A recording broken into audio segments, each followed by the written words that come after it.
So now I want to go now into Oak. Special fund specifically. It was fantastic. The CMA issued the special fund license, not license, but regulations last year. Yes. We got a no objection November 2023. Yes. And our journey really honestly began. True. So walk us through from 2024. Yeah, just the journey we've had. Oh, okay. So we did get an objection last year, but we got our physical license this year in 2024, by the certificate. But the we had them. certificate. Yeah. The certificate, we actually got it this year, which we are proud of, which was basically for a CIS umbrella fund with 3 funds.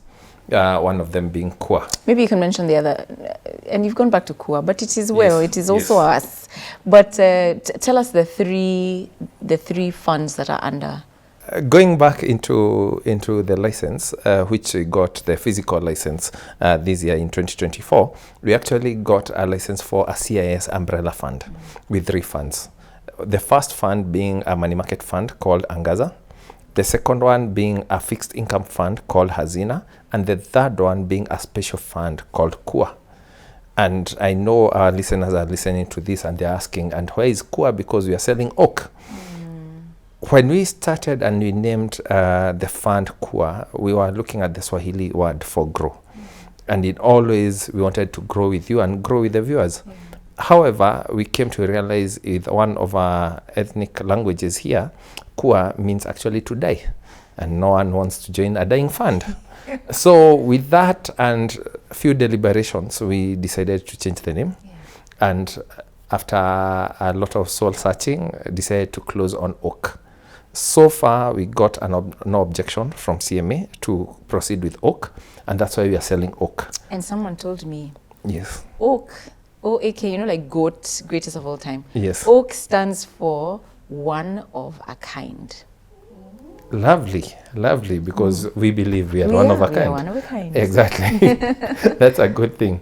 So just to clarify for the viewers to be aware, as at the time of shooting this video, I know the Capital Markets Authority has not changed the name under their license, but you are looking into changing so that everything can read Oak in the near future. Yeah, it's approved, but the certificate is not out yet. Yes. Yeah. Okay.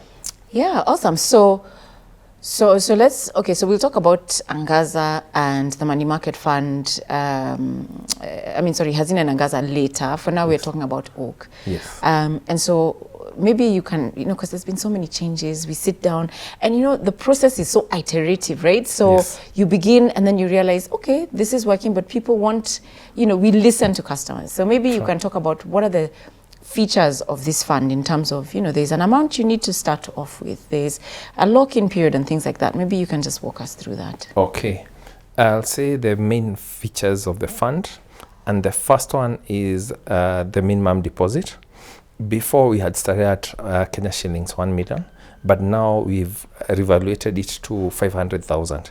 So 500,000 is the minimum deposit that you need to place. The lock-in period is 6 months.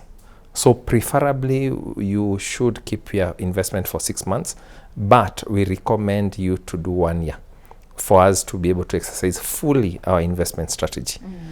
Also, there are fees that are associated with the fund. The management fee that we deduct is actually 6%, but this 6% is 6% per annum, and it is prorated daily. That means on every single day, there's a very small portion, or 6% over 365, that actually is charged on your account. Approximately, what does that work out to? It works out to about 164 shillings and 38 cents for an investment of 1 million per day. Yeah, so it's a very small portion. And what does the 6% cover? What are the fees for? The 6% actually covers for all our administrative costs. And I know some of the viewers may say 6% sounds quite high as compared maybe with the other products. But one thing you have to appreciate is this being a special fund, there is so much active work that is put into it, unlike maybe a money market product. Money market product is usually standard to aggregate. So you just get people depositing, you aggregate, you place in a call, you place in a fix. And so even an amount of 2 billion can easily be managed by one person or 2 people at most, just to have someone else overseeing. While for such a product, we are working with about 10 different asset classes. And even within some of these single asset classes, there are so many moving parts or so many trades in a single day that you need the expertise, that is one, the numbers, and also the system to manage risk, to manage the fund, to manage capturing of all these assets, and even keeping track of them. Because of all these, and being a sophisticated fund, we've had to charge a premium. But further to this, I would want to go to the other feature, which is the targeted returns. Our targeted returns is 20% per annum after fees. So we are also looking at, as much as we are having a high management fee, to give you a return commensurate with the fee that you are being charged. Yes. I think that, thank you for that explanation. I think it's important for us and all of us and people online and our customers themselves to understand why and the rationale behind it. I think for me, when we were doing this, I think one of the things that I specifically insisted, Ian, and you remember, yes, we have to be transparent. True. This thing of us making money on the side and then not crediting clients with all the returns that they're making so that we can make a portion of that, I'm just like, let's give returns that are due to the clients. Yes. It might not seem like a very good tactic, but let's just be upfront about the fact that there are real costs in running this thing. Yes. But let's be transparent also about the returns every customer is making. Yes. So I agree with you. Yes, it sounds expensive, but really those are the costs that it takes to run this. Okay. True. So great. So then when somebody invests, the lock-in is 6 months. And how is interest credited? Is it credited at the end of 6 months, at the end of 1 year?